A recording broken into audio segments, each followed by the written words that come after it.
So yeah, I'm the owner of Water of Life Press. It's a independent publication company that publishes poets, short stories, whatever that fits into a format of a chapbook, 11 and a half by 8 or whatever, 8 and a half by 11 fold over.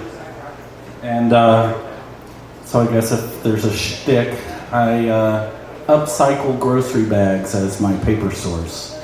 So every piece, every page is unique. So every book is unique. It's all right. It's better if you just hold your applause, because it doesn't do anything for me. Thank you. End of day. Walking into the sun, the waves, gentle on the shore. There is your hand, here is mine, finding the small of your back. You hook a finger in my belt loop. This day was wonderful. So since people want to talk, I guess I gotta do a loud one, right?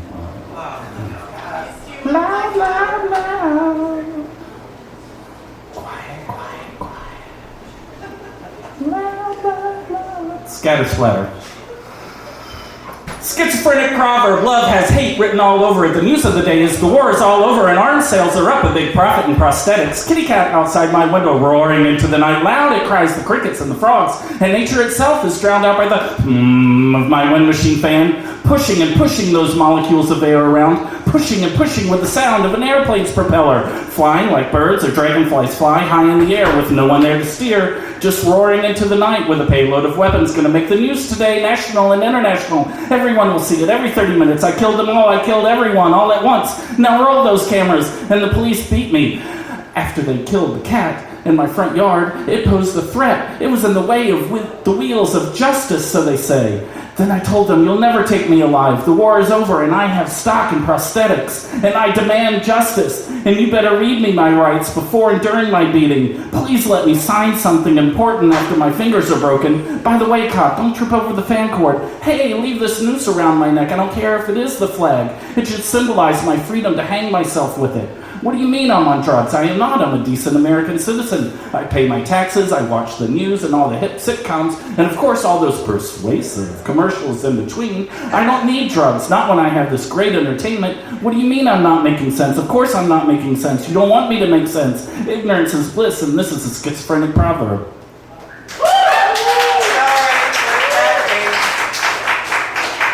First, there is waking up, realization of a new day, beauty or tragedy, not knowing. The sun is not shining yet. There is a bird on the ledge. First, there is coffee and more coffee with a chocolate chip scone. There is a fog on the road this morning, more construction, always more construction. First, there is hearing sounds, indistinguishable sounds, then a brightness, then the outline of a face or shoulder or hip. It's raining on the road today. Windshield wipers are so inadequate. All is good if everyone keeps in their lane. Just keep in your lane until the rain subsides. First, there is a smile with sleepy eyes above hair shielding cheeks from sun. Then the sensation of touch, fingertips soft on warm skin. Then there is holding tight, tight enough to remain through the day. Then there are the cries of realization, weaning anxiety. Letting go is part of love. First, there is coffee with a blueberry scone and stoplights, stop signs, brake lights, heavy traffic, rushing, always rushing. The rain has stopped. There is a mist on the highway this morning. Toll booths, correct change, and exit ramps. First, there is the scent of hair, followed by the scent of skin. There are legs entwined, palm flat on the small of the back. There is pulling closer and pulling closer still, readjusting bodies while readjusting lives. First, there is waking up. And then there's whiskey.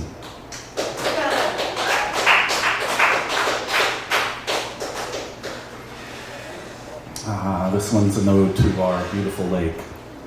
Lake, your icy fingers crash on my spirit, pulling me in deeper than I know how to go.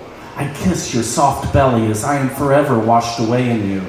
I leave my impression in your soft sand and you hold it there, playfully tickling the edges, then erasing all in one fell swoop, one mad rush in. I give you flat stone offerings. They skip across your skin, joyful as a child returning home, and you take them in, gizzard stones in your belly. Lake, you hold my dreams in your long curls, rolling the shared visions within you. You are broader than I can see and deeper than I want to go. Still, you pull me to your depths, holding me there until I am cold in you. You explode before me, exposing your jagged edges, thrusting your icy fingers through me, turning me around in you and spewing me on your shores, then laying me down beneath your soft waters, smoothing my soul.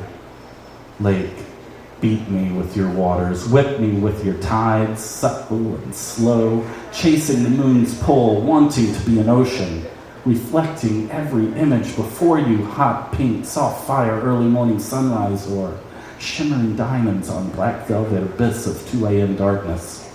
I come into you, and you accept me without question. Lifting me on your waves of joy, we ride each other through the storms. Lake, you do not tell of your secret shipwrecks. So many crying on your shores have caused you to rise. You hold my tears in your body. You are full from so much weeping. You do not easily give up your dead. I am here for you now, Lake. Take me to your belly. Grind me with your stones. Never let me go. Oh, yes. So those were from my 5th book, Pull Tabs and Other Things to Stick Your Fingers Through.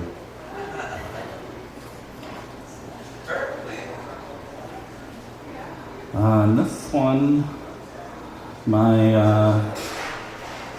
8th book was edited by Elizabeth. Yay! The Perfect Poem. What is the perfect poem? What does it take to give one the feeling, the emotion? Is it formed of love, love lost or gained, beating hearts or bleeding hearts? What forms the perfect poem? Anger of political disposition, ranting and raving against the system, against the world and the state of your social status, spreading the hate you bemoan.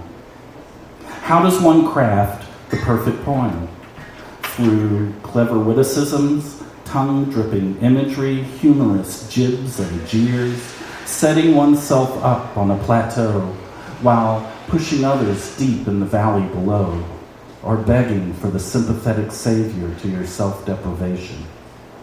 Does the perfect poem make us cry, make us laugh? Does it bring us to a place of empathy, a collective spiritual rendezvous in the ether of our hidden universe, and hold us there until we are all one? No. The perfect poem is born out of each of us when we conceive the idea, the thought, the emotion, and wrap words around that birth, then spew it out on paper or through voice in any language. Yes, the perfect poem lives within each of us. It is perfect in the nature of its being alone, and we are blessed by the experience of one sharing their perfection with us.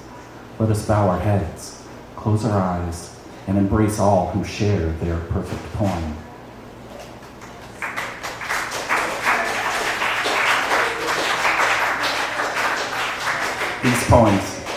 These poems I give you, words, expressions, emotions, feelings. They are free. They can be dismissed, but they will exist nonetheless. Take them, leave them. They are yours. Whisper winds. Whisper winds of change. The fields hear your name. You call out to the children to play, and they play. You call out to the flowers to bloom, and they rise above your call, sending explosions of color to our eyes. You rattle the winter limbs of trees so they burst forth leaves to catch your breath and shake a new sound in our ears. You inhale moisture from there, package it in giant puffs of fluff, and send it here for us to enjoy as shifting sky statuettes, releasing cool showers that quench thirst and brighten our vision with promising arcs of color. Whisper winds of change. Tell us of your past travels and future directions. Tell us of the oceans you swam, pushing up waves that you rode, crashing to shore. Tell us of mountains you scaled only to slide down the other side as a happy child playing in a park. What seeds of tomorrow did you lift in your arms as you swept the broad plains, spreading future life before you for our enjoyment? When cleaning the urban grit with gusts of promise, did you stop to admire plastic bags lifted to the upper windows of skyscrapers, or the little leaf tornadoes swirling a delicate dance on street corners? Whisper winds of change. Bring us the hope of a new season. Cuddle our cold arms with your warm breath. Chill our cheeks with a fresh new spirit. We welcome your words and open our hands to feel your embrace.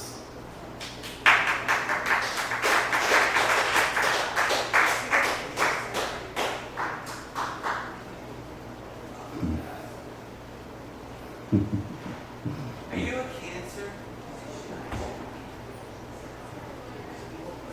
So this is my 9th book, The Best and Worst of Both Worlds. I'll read some from there, and then I'll go back to things that will be in my 10th book. Bulbs and bees. You are the bulb of spring, the crocus and sleep, and I, the bee and the tree, longing for your nectar. Do you rest now in fear of the sun, the warmth of its radiance, or push forward, breaking the crust, then fall silent to the morning and open, brilliant with invitation? It is there, within the carpels and stamens, I long to bury my head.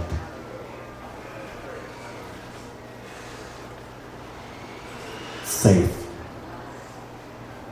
If it were coming, would you know it? Walking in the woods, leaves crunch under footfalls. The smell. Crisp air fills lungs. Her hair, the scent of autumn. She is in your arms, so small, so small. Tears abate, your shoulder now damp. Simple, the events of life. Difficult, the events of life. You are her everything. She is in your arms now, safe. Her hair smells of freedom. This is freedom, you think, as she holds you close. Tears abate, your shoulder dirty with snot. Leaves, the scent of leaves in her hair. I love you. I love you too, Daddy. Sanctuary. They called me God, made offerings and worshiped me. I laughed in their faces, said they were naive. They said, surely you must be a god to laugh at us in such a way. They called me sage. Buddha returned and followed me to hear me speak, but all I said was gibberish. This is prophetic, they cried. The true meaning of life rests in your words. They called me pious and righteous, bowed down before me on rugs, saying, truly Allah guides me while I drank and smoked, entertaining their youth, wiping my feet on their rugs as if welcome mats. He has come to bless my sajada, they proclaimed, while whipping themselves. They called me omnipotent. I simply answered their questions with whatever came to my head. Truth or relevance played no part in my response, but that I responded was enough to be a genius in their eyes, so hungry for food. As I awoke, my head in a pool of blood. They proclaimed, "He has risen from the dead. Surely you are divine." I said, "Dead? No. Passed out drunk? Yes. He has taken a spirit quest. We must follow," they said. "Do as you like. Just remember, the ground is hard," I said. The day came when they went away, saying, "He is a false god, tricking us into subservience." He laughed in our faces, spoke gibberish, smoked and drank and bedded our women, filled our heads with lies. Then off they went to follow another. At last, true sanctuary, I said.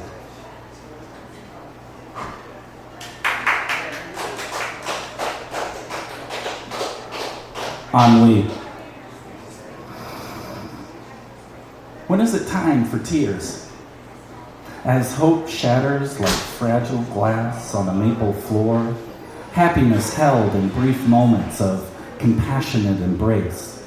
Are tears permitted then? If they are, for joy, or must the levee be built higher, holding back the inevitable flood? Some minor release, maybe, gentle and slow as a delicate February snow, covering the filth below with the illusion of white, clean newness.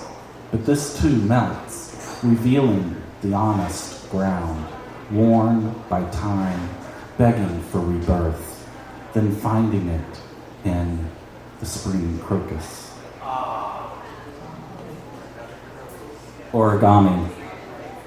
A gentle kiss placed so delicately on your breast. Time lags, then races, as your hand parts hair. Fresh air filling lungs, as diaphragm distends stomach. We breathe each other in and in again. Origami art, folding limbs into beauty.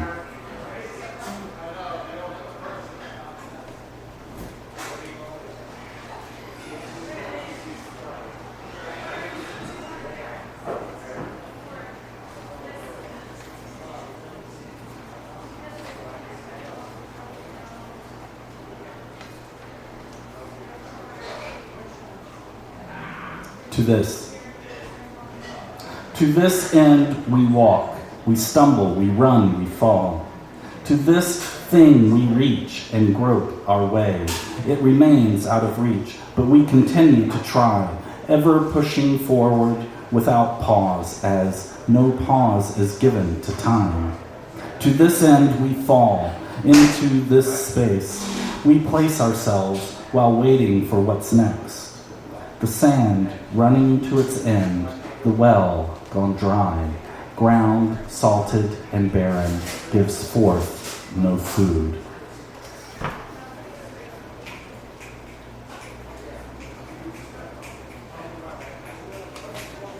Finding happiness. She walks beyond the rug, feet curl on the cold marble. This is where she wants to be. In this room, at this location. It is here that she will surrender, give way to change. The memory of so many wanting, so much, of giving the wrong things to them all. Always what they asked, never what they needed. This is what she will let go. The lonely days, blankly staring out window. The parties where being a wallflower was the result, the desire to leave, but not knowing where to go. The child forfeited for career, the father that never knew. The forced copulation with relatives who always seemed to think, saying, "This is our little secret," makes it all okay. The father that was never there, and the mother that was there, all too much. The friends that quickly forgot pledges of friendship when hard times were present. And where are they now? This is the place, the correct place, the just place, On this marble floor is where she will leave all behind. From the counter, she lifts the scissors with the delicacy of a surgeon. Starting in the middle, she begins to cut her long hair, falling to the marble. The transformation has begun. Clean. Rain. It was raining, and it was going to rain. The smell, both fresh and fetid, as the waste of yesterday washed away today into the gutters, gullies, and streams. Flow what was, making way for what's to be. She stood just then on the corner, the crossroads, if you will, soaked and taking on more, as the moisture found new places to explore. This is freedom, she thought. I am finally free, and now I am clean. There is nothing before me, and therefore there is everything. It was at this moment she smiled, removed her water-heavy hat, set down her umbrella, stood straight and tall, face to the sky, arms gently away from her sides with palms forward, and joyfully screamed!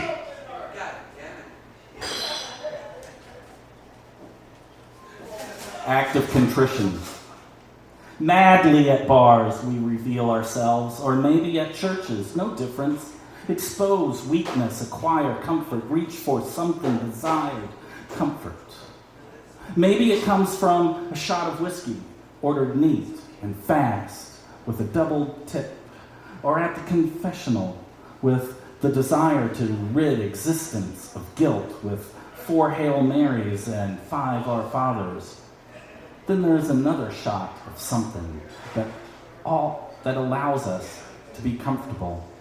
We hold it dear and sleep with it at night. It does not want to be with us, but we hold it the same. Now we relax and enjoy life once again for a moment.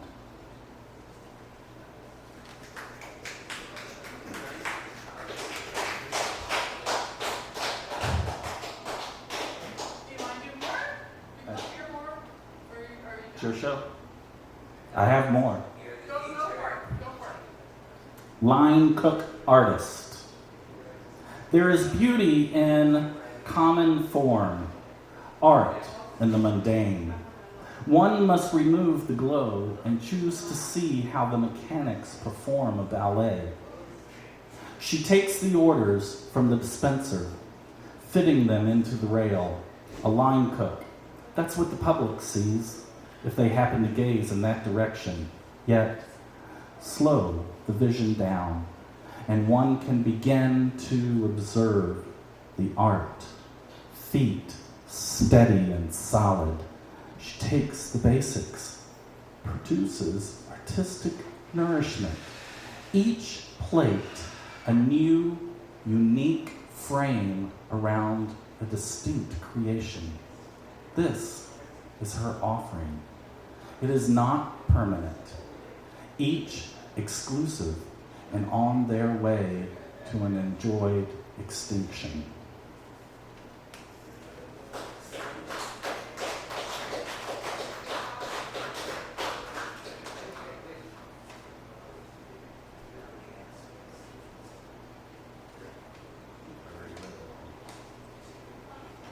Oh, no, I didn't. Okay.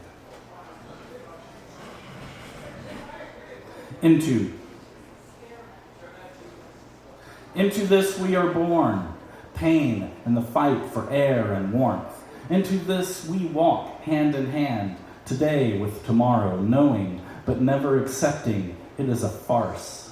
Into this we procreate our self-destruction, laughing all the while, wishing for beads or flowers around our neck, the moment of happiness that sets aside the pain of life. Into this there is a struggle to find joy, enough joy to build hope, and enough hope to long for tomorrow. Into this we fall, head first, feet first, matters not, but that we fall. And here is a hold, a place of pause where we may think about what may come next. Next, we only want to be not alone. Into this, we expose ourselves, bringing forward our dreams, our desires, setting our naked selves forward with the belief that this offering is so pure, our questions must be answered, and they are, with silence. Here we are, walking into this room where, space where, time where our voice is answered by silence. Can you hear it? Just beyond the buzz, it is peace. Oh, yeah.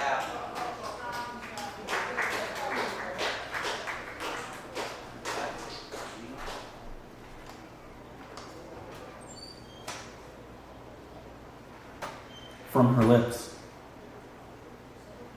She said such things as this. She said as a low whisper, I feel safe in your arms. She said, on Tuesday, you catch me so that I may hold you up on Wednesday when you have trouble getting over the hump.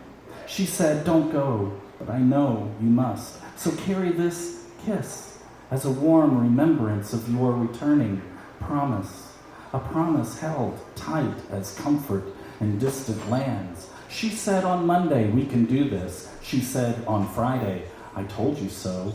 And the week's end unfolded as gentle as a crocus, a welcome announcement of hope in the delivery from winter's jagged jaws. She said, it is late. Please come hold me.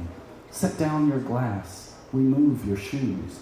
The burden of tomorrow can wait for tomorrow. I am here for you today, and I am lonely too. These things she said, it was the glue binding morning to evening to the waking sun. These things she said gave life to a dying weed. Joy fell from her lips as she held chaos hostage with a smile.